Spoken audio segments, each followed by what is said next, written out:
আসামের মুখ্যমন্ত্রী ডক্টর হেমন্ত বিশ্ব শর্মার একটা স্টেটমেন্ট এসছে, যেখানে উনি বলেছেন যে সেন্সাসের মধ্যে যদি বাংলা ভাষা মাতৃভাষা হিসাবে লেখা হয় তবে এটা আরও সোজা হয়ে যাবে যে বাংলাদেশি কারা ওদেরকে আইডেন্টিফাই করা।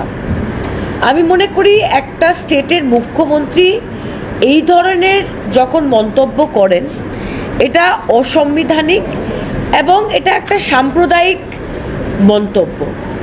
আজকে আসাম রাজ্যতে বিভিন্ন ভাষা আছে, অসমিয়া আছে, বড়ো ভাষা আছে, বাঙালি আছে।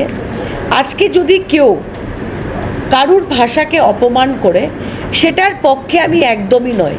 আজকে আমার মাতৃভাষা বাংলা হতে পারে, কিন্তু আমি আসাম রাজ্যের প্রত্যেক ভাষাকে সম্মান করি। কিন্তু মুখ্যমন্ত্রীর এই কথাটা এক ধরনের, আমি মনে করি এক ধরনের হুমকি, এক ধরনের থ্রেট দেওয়া হচ্ছে যে সেন্সাসের মধ্যে একটা সাধারণ মানুষ ওর মাতৃভাষাকে বাংলা হিসাবে যদি লেখাতে হয় ও কিন্তু ভয় পাবে, বিশেষ করে যারা সংখ্যালঘু আছে। আমি মনে করি ওনাকে এই স্টেটমেন্টটা ফেরত নেওয়া উচিত, ক্ষমা চাওয়া উচিত। কারণ আমাদের দেশের বিভিন্ন রাজ্যতে বিভিন্ন ভাষার মানুষ থাকে। আজকে বেঙ্গলে বিহার থেকে মানুষ থাকে, ইউপির থেকে মানুষ থাকে। আজকে বাঙালিরা উত্তরাখণ্ডে আছে, আজকে বাঙালিরা নাগাল্যান্ডে আছে, আজকে বাঙালিরা ইউপিতে আছে। তো এই ধরনের বাঙালি বিদ্বেষী মন্তব্য করাটা আমি মনে করি একজন মুখ্যমন্ত্রীর জন্যে অত্যন্ত দুর্ভাগ্যজনক। ওনাকে এই স্টেটমেন্টটা ফিরিয়ে নেওয়া উচিত। আর সবাই সবার মাতৃভাষাকে সম্মান করে আমি মনে করি আসামে আমাদের বসবাস করা উচিত।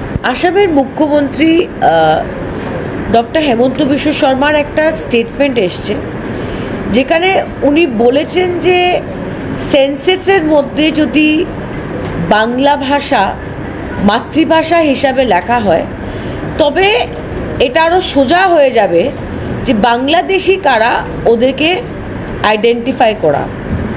আমি মনে করি একটা স্টেটের মুখ্যমন্ত্রী এই ধরনের যখন মন্তব্য করেন এটা অসাংবিধানিক এবং এটা একটা সাম্প্রদায়িক মন্তব্য। আজকে আসাম রাজ্যতে বিভিন্ন ভাষা আছে, অসমিয়া আছে, বড়ো ভাষা আছে, বাঙালি আছে। আজকে যদি কেউ কারুর ভাষাকে অপমান করে সেটার পক্ষে আমি একদমই নয়। আজকে আমার মাতৃভাষা বাংলা হতে পারে, কিন্তু আমি আসাম রাজ্যের প্রত্যেক ভাষাকে সম্মান করি। কিন্তু মুখ্যমন্ত্রীর এই কথাটা এক ধরনের, আমি মনে করি এক ধরনের হুমকি, এক ধরনের থ্রেট দেওয়া হচ্ছে।